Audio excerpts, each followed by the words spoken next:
আপনারা অনলাইনে অ্যাক্টিভ হন, কুচক্রকারীরা বন্যায় ভেসে যাবে, বললেন সালাউদ্দিন আহমেদ। বিস্তারিত জানব প্রেস ব্রিফিং থেকে।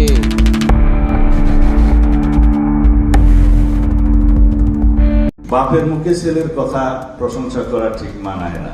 আমার বড় ছেলে আজকে আসার সময় বলছে, আব্বু তোমরা কি কিছুই বলবা না, আমাকে এইভাবে ভিকটিম বানাচ্ছে।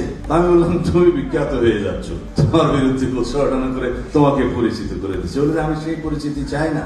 আমার ছেলে সৈয়দ ইব্রাহিম আহমদ একটি বিশ্ববিদ্যালয়ে শিক্ষকতা করেন, পিএইচডি করছে।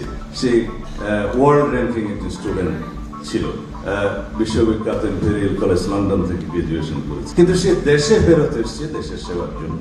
আমার উপর যে নির্যাতন হয়েছে, যে অত্যাচার হয়েছে, যে কারাবাস হয়েছে, তার সবকিছুর ভুক্তভোগী আমার পরিবার, আমার সন্তানরা। তারপরেও তারা দেশে ফিরে এসেছে দেশের টানে। তারা তো বিদেশে থেকে যেতে পারতো, ব্রেন ড্রেন হয়ে যেত।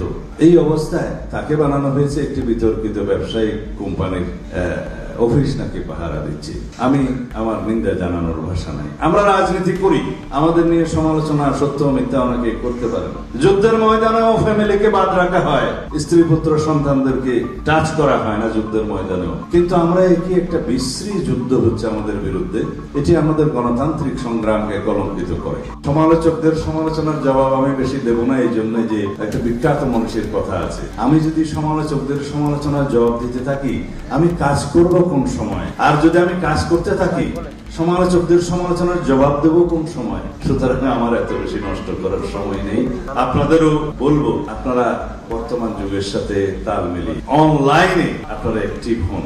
আমি তারুণ্যের সমাবেশ দেখলাম, অনেক কয়েক লক্ষ সমাবেশ, লোকজন এসছে, তরুণরা এসছে গত 28 তারিখ। এরা সবাই যদি অনলাইনে অ্যাক্টিভ হয়, তাহলে যারা আমাদের বিরুদ্ধে কুৎসা রটনা করছে, কুচক্র করছে, কুচক্রী মহল, তারা বন্যার পানির মতো বেশি যাবে। আপনারা বেশি বেশি করে টুইট করবেন, আন্তর্জাতিক অঙ্গনে টুইটের মূল্য একটু বেশি। আপনারা অনলাইনে অ্যাক্টিভ হয়ে এগুলোর জবাব দিবেন। শুধুমাত্র টেলিফোন হেলো হেলো বলে ইউজ করে ছেড়ে দিবেন। আজকালের জমানা হচ্ছে জ্ঞান ভিত্তিক এবং প্রযুক্তি ভিত্তিক জ্ঞান। আজকাল এগিয়ে যেতে হবে আমাদের প্রযুক্তি নির্ভর রাজনীতি এবং জ্ঞান ভিত্তিক রাজনীতির মধ্য দিয়ে। আপনারা মেধাবী ছাত্রদেরকে রিক্রুট করবেন দলে, মেধাবী লোকজনকে আহ্বান জানাবেন। সমাজের বিভিন্ন পেশার, শ্রেণী পেশার যারা মেধাবী, তাদেরকে আপনারা আকৃষ্ট করবেন। একজন মেধাবী ছাত্র যা করতে পারে, একজন 100 এভারেজ ছাত্র তা হয়তো করতে পারে। কারণ একজন মেধাবী, আপনি দেখবেন পৃথিবীতে ইন্ডিয়ান ডায়াসপোরা বলতে গেলে ইউএসএ তে প্রায় সব ডিজিটাল এবং বড় বড় কোম্পানিগুলোর এক্সিকিউটিভ হয়ে গেছে, চিফ এক্সিকিউটিভ হয়ে গিয়েছে। আমাদের কয়জন আছে?